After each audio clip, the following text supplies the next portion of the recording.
আল্লাহর নবী মক্কা থেকে মদিনায় আসলেন। মদিনায় এসে দেখলেন যে মদিনার লোকেরা মুহররমের 10 তারিখ রোজা আছে। মদিনায় এসে দেখলেন যে মদিনার লোকেরা মুহররমের 10 তারিখে সিয়াম থাকছে।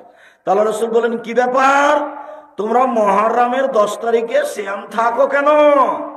তখন মদিনার লোকেরা বলল, আরে এটা তো আমাদের বড় দিন, এই দিনে আল্লাহ ফেরাউনকে ডুবিয়ে দিয়েছেন, এই দিনে আল্লাহ মূসাকে বাঁচিয়ে দিয়েছেন, এই কারণেই তো আমরা আল্লাহর শুকরিয়া আদায় করি।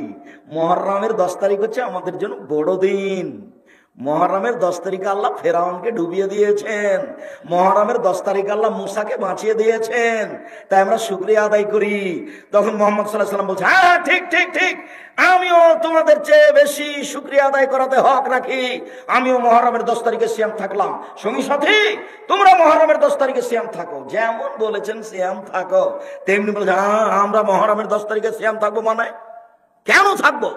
দিন রাত আপনি বলছেন ওদের বিরোধিতা করতে হবে, ওদের বিরোধিতা করতে হবে, ওদের বিরোধিতা করতে হবে, ইহুদি খ্রিস্টানের বিরোধিতা করতে হবে।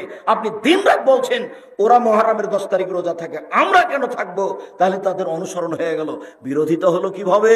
বিরোধিতা তো হলো না, আমরা মুহররমের 10 তারিখে সিয়াম থাকবো না।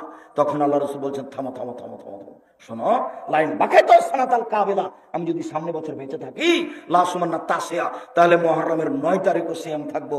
9 তারিখ হবে বিরোধিতা, 10 তারিখ হবে শুকরিয়া।